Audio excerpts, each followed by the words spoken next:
said, open your eyes?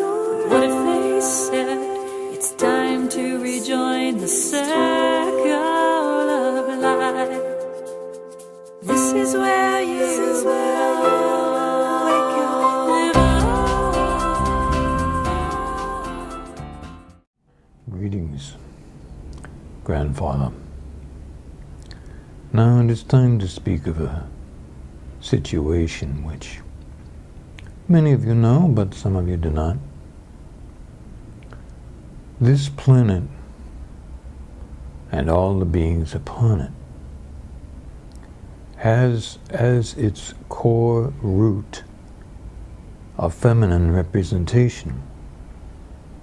All beings, from the largest to the smallest and everything in between, no exceptions, were originally represented on this planet as the feminine gender of whatever genders the beings have. It's important that you know that, because the masculine gender, in some cases, did not show up for quite a while. This doesn't mean that on other planets that masculine gender had not been created. It simply means that the founders in all ways on this planet, meaning the initial beings present in all forms, were feminine. I am not excluding the human race.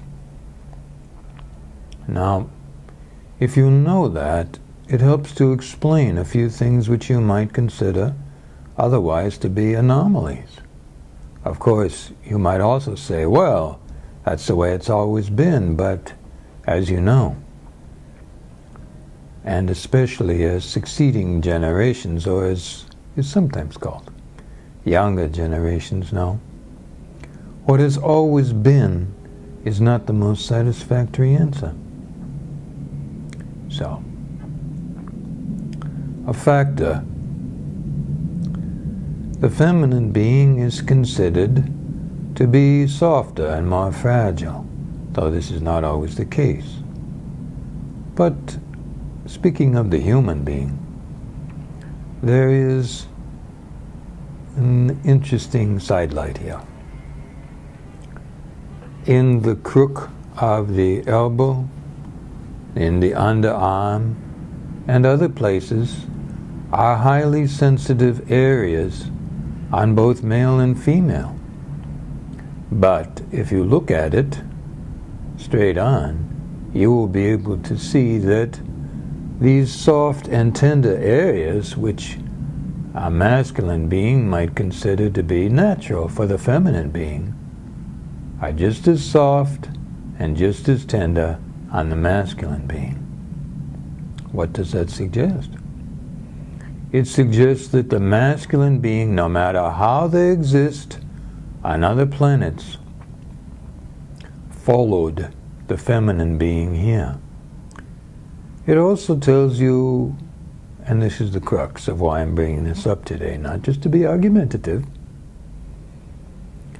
that time and experience travels roughly in a circle.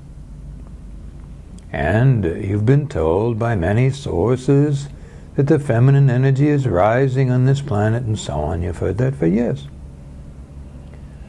But what this really means is that you are coming to a complete closure of the circle, which would mean either you are completing a cycle on this planet, or that you are ready to begin again. I will tell you one of the beginnings that will take place, albeit not immediately. And that is that all bodies, male and female, in the human race are gradually feminizing. Now, don't throw any stones at me, okay? I'm just telling you the facts. You will notice this to a degree, men, as you notice over generations, don't panic, your potency levels will be dropping.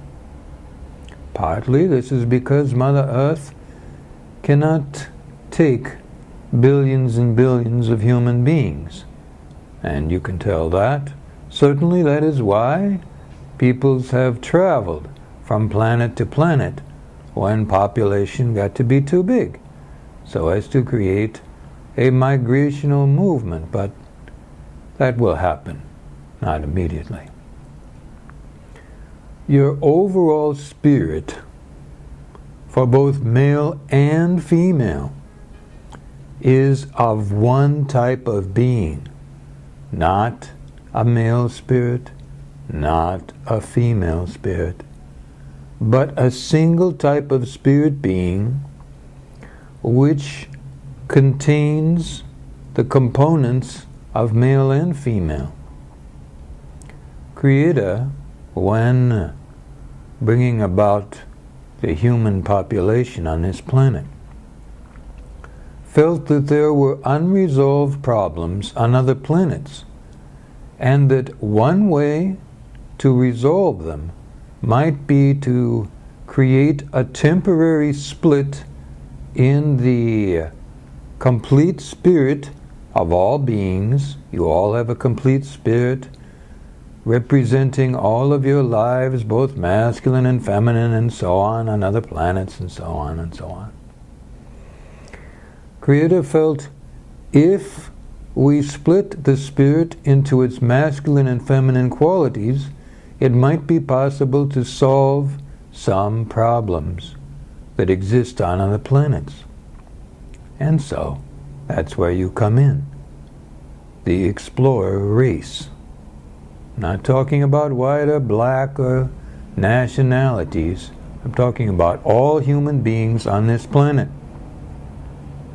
All human beings on this planet have always been, to a greater or lesser degree, thus members of the explorer race.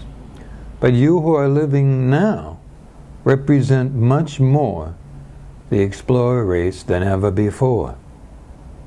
I want you to think on that, and I'll talk more about that next time. Good life.